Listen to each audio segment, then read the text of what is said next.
Yippee-yay, there'll be no wedding bells for today.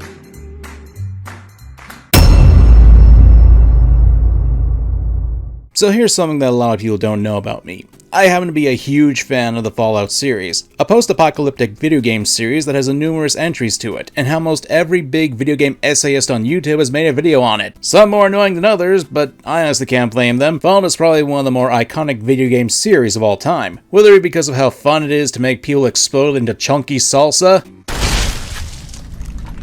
Oh my god! Oh shoot! There goes my monetization. Oh haha, Kamen, such an original joke. Not like every other YouTuber with a half-baked sense of humor couldn't come up with that one.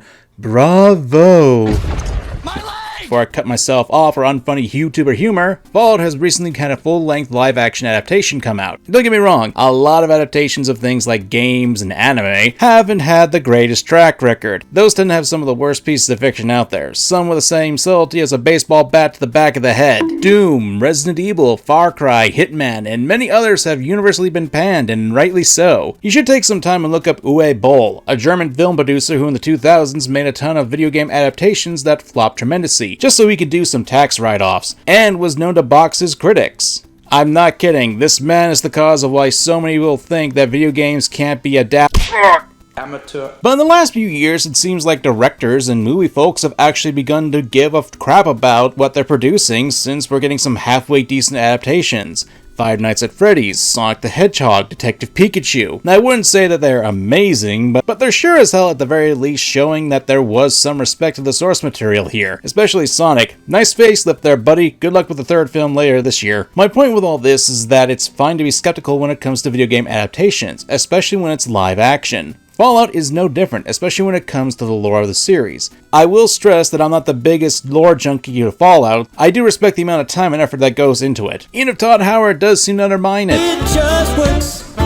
It just works. So, what about the show? Is it any good? Well, if you want my honest opinion, while I certainly did enjoy the show, there are some things I do find critical of it. But if you are having any interest in the show, then I think now is the time for you to stop the video and go watch it if you can. I do intend on spoiling things for this video, and if there's one thing I've learned recently, people will find anything to complain about. So if you've already seen it or just don't care about spoilers, I'm MangaKamen, and war. War never changes.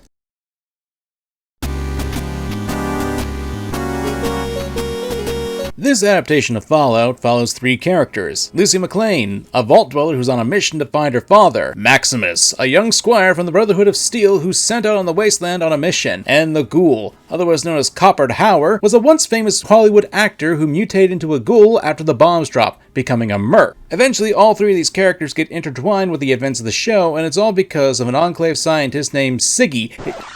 Really? That's his name? Well, I'll be a son of a gun. Well, I've heard weirder. Siggy here apparently injected himself with a blue substance that is necessary for some cold fusion technology, and something that could be used as a power source. But since the good Doc Siggy here didn't want to say goodbye to the dog that he was raising, CX-404, he was forced to run away. As such, you've got the Brotherhood of Steel interested in that technology, there's a bounty on Siggy's head, and Lucy, in order to get to the woman who kidnapped her father, has to bring Siggy's head to get close to her. Yeah, Siggy's head, you heard right. He gets his foot blasted off by the ghoul, and he isn't going to survive that, but since the blue substance is in his head, well, he asked Lucy to lop off his head and carry it. I suppose that's one way to get ahead in life.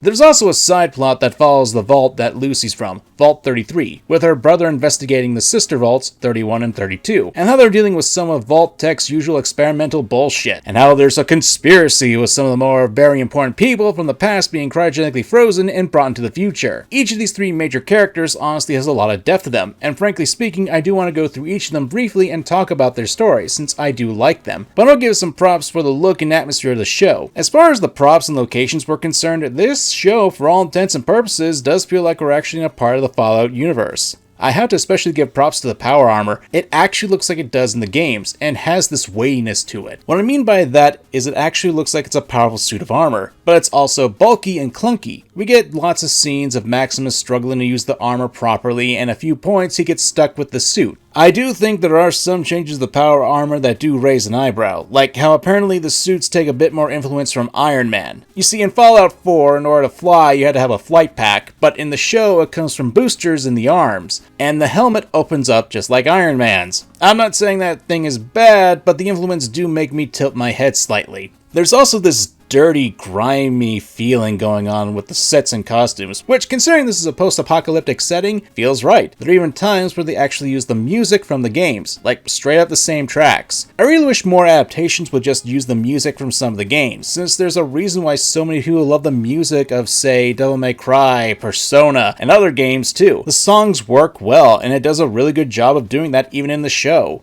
It certainly does nail the look and atmosphere of the original Fallout games, and hey, they even managed to get a cameo of Mr. House, and they certainly did a lot to get to the very least of the lore right, debatably, but the look of how the show feels about right. However, some of the issues I have come more from the narratives and comedy.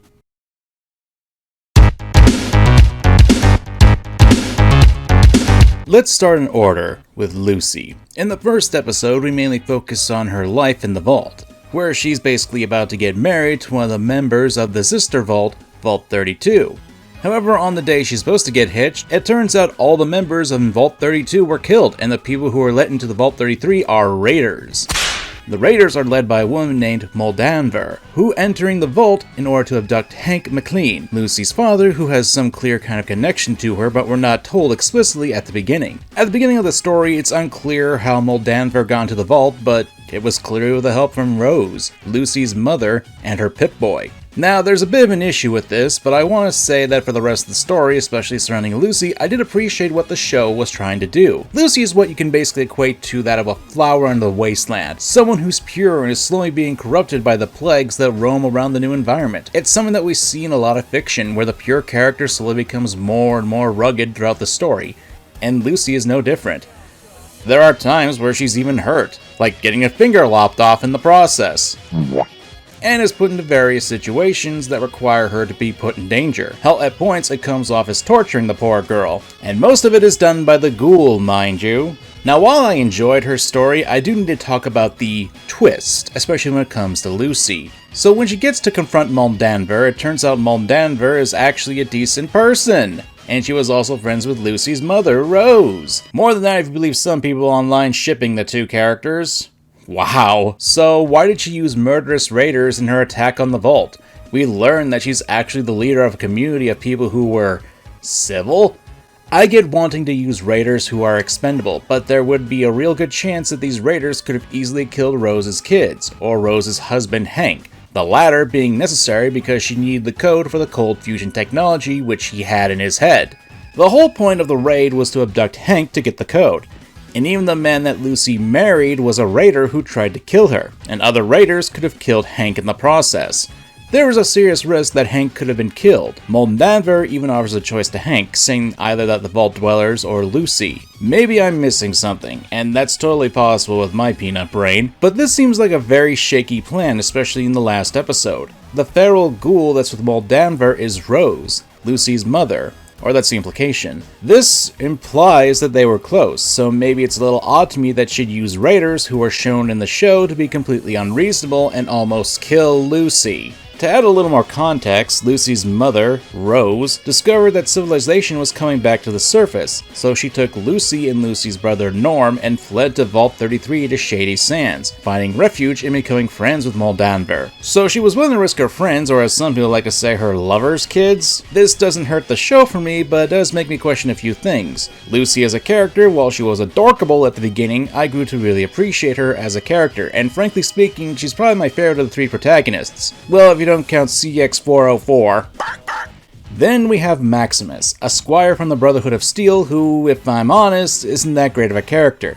Now, when I say that, I mean that he's a terrible person, which isn't the same as a terribly written character. He basically gets a promotion that his friend Dane had, though due to Dane cutting their foot up in their boot because of a razor blade in there, Maximus gets the promotion. When this happens, it's assumed that Maximus did this out of jealousy, but we learned in the last episode that Dane did that to themselves. Then, when out in the field, Maximus allows the knight he was assigned to die to a Yao Guai, and Maximus could have saved him, but simply did it. Then, when he's impersonating the knight, Titus, and another squire comes to aid him, Maximus basically treats him like garbage, much like how Maximus was treated by the actual Titus. Now here's the thing, I really want to like Maximus as a character. Having someone who's willing to do bad things in order to get ahead in life is something that is relatable to a lot of people. However, what made it hard for me to like Maximus as a character was that he kept making bad decisions and things just worked out for him. Oh, the jackass knight who made you clean his codpiece? Killed by a Yao Guai. The guy who bullied you in camp? Oh, now you get to be the guy in the power armor pushing him around. Same guy finds out you lied to him about being a knight, turns out he got infected, became a ghoul, and while we're at it, let's just remove the responsibility of the razor that Maximus could have put in Dane's boot, so that way he could take their spot. Which, I wouldn't be so against if the consequences for his actions actually stuck. The fact that Dane did the razor thing themselves takes away the whole bad character thing, since with how the rest of the show went, it would make sense that Maximus would do that.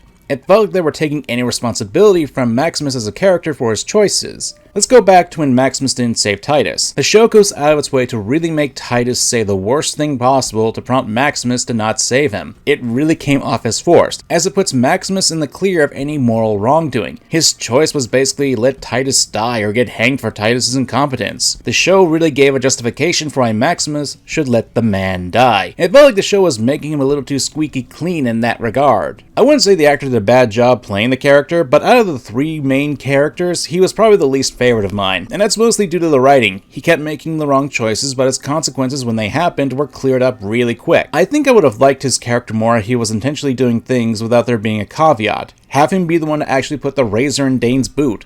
Make Titus not so much of an over-the-top idiot spouting things out. Make it so Maximus actually did these things so he can move up in the world. This again is just what I wanted to see. And I've seen that others actually like what was done with Maximus. I just think the show did things a little too squeaky clean with him. Then again, I like to burp in the Knights of Brotherhood's faces, so what do I know? Did you just... How dare you belch in the face of a paladin of the Brotherhood of Steel? In the name of the Elder, I hereby sentence you to death. And finally, the ghoul, the badass of the trio of main characters. The guy who's looking for what happened to his family before the bombs dropped. He was an actor and learned about the truth of what was going on before they happened. While I did warn about spoilers, it's better for you guys to go and see this sort of stuff on your own. I do appreciate what they did with the ghoul, but a lot of his characterization comes from the flashbacks he had in the show. This is totally a me thing, but I'm not the hugest fan of flashbacks in writing. I understand that with a show like Fallout, where the character lived for over 200 years and is remembering what happened, is necessary. But flashbacks are probably one of the few literary tools I do not like because how frequent it's used in media. I get it, but flashbacks are overused too much in this show. Otherwise, the ghoul probably has some of the more memorable moments.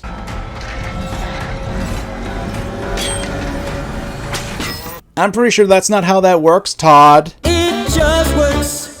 It just works. Although this does bring up something I find odd. In the final episode, our ghoulish cowboy fights against the Brotherhood of Steel and points out there's a flaw in their armor, and exploits it, killing the power armor wearers.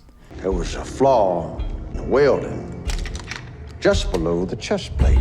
This was the same armor that Maximus was wearing during his fight with the ghoul. If he knew about this flaw, why didn't he exploit it then? Okay, maybe he just remembered the weakness before confronting the Brotherhood of Steel. Great! Another reason for why Maximus doesn't suffer for his choices. This is not me saying this ruins the show, but a lot of scenes are just made for the sake of plot. The 60-year-old doctor and the best dog managed to dodge countless bullets from a sentry turret 5 meters away with power walking. A lot of this doesn't ruin the show for me, but I hesitate not to bring up the negatives in it, because as a reviewer, it's kind of my job. Speaking of negatives, oh boy, this is gonna get me lynched. Degenerates like you belong on a cross. Before you string me up, I want to preface that the comedy isn't bad. I chalk this up to be something that is a me issue, that I didn't find the majority of the jokes to be funny. I'm not saying the jokes are bad per se, but the only jokes that actually got me to laugh were in episode 7, when the Overseer with one eye was banishing Lucy from Vault 4, raising his sword up, and then defied expectations when he was gently trying to cut her bonds to banish her from the vault. And then after that, Maximus in power armor comes bounding in, beating people up, just trying to save Lucy, only to learn that,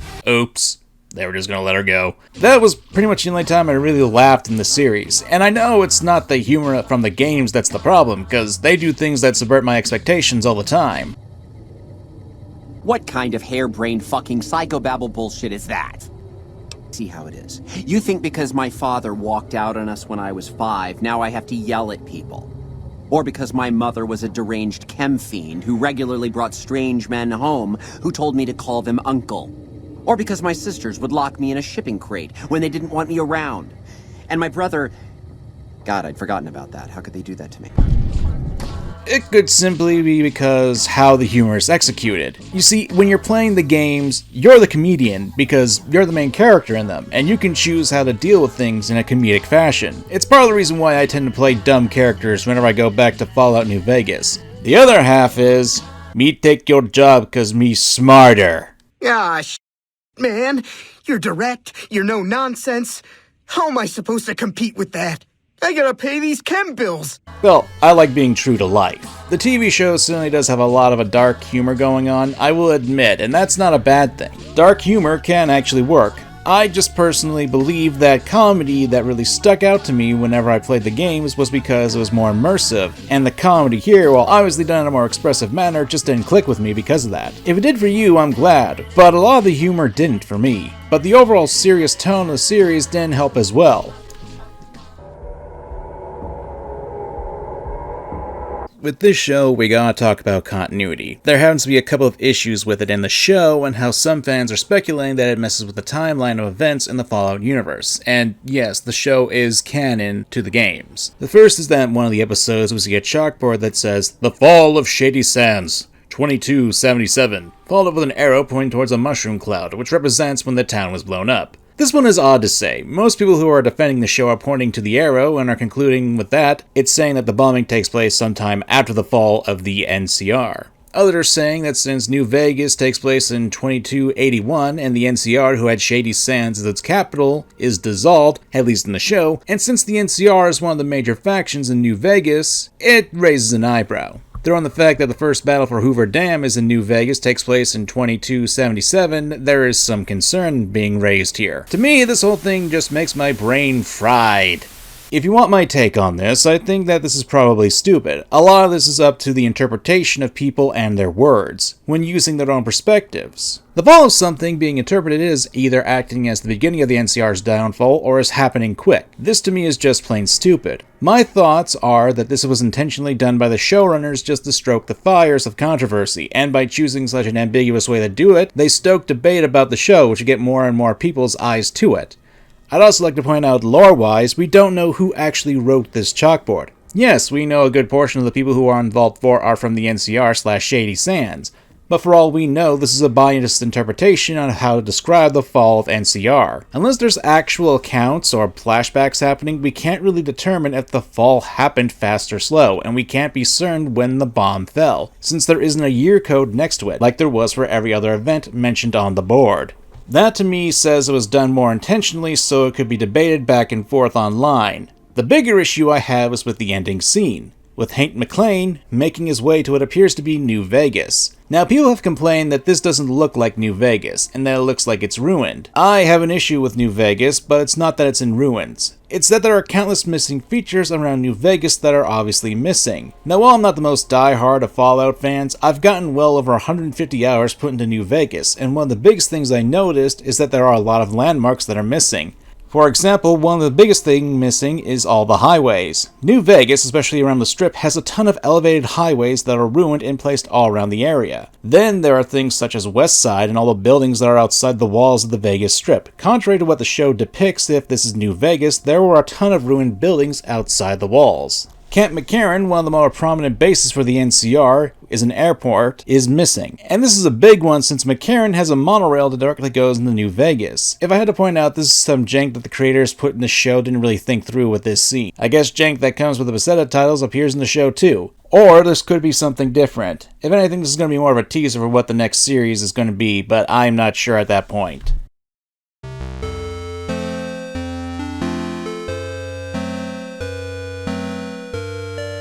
With all that said and done, what do I think of the show? I will say it wasn't groundbreaking, but not everything needs to be in order to be fun. I can see how this show is good. I can see its positives, but in my eyes, it lacks the brevity and humor that the games have. And I don't hold it against the show, I rather chalk that to the change of mediums. I can see how some hardcore fans would enjoy this show, and I can see how it was made to appeal to the audience that isn't really familiar with the Fallout universe. I can tell there's some heart and soul poured into the show. You can see this with the props and the areas, and while there was some excellent choices made, I feel like it's not my cup of tea. That being said, I would still recommend you guys watching the show. I left out quite a bit, so you can still get some surprises going into it. So, does this show belong on a cross? I don't know, depends on who you ask. I'm MangaKamen. Now if you excuse me, I gotta go destroy Caesar's Legion.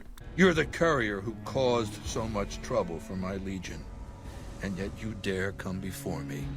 We'll pest and cultivate.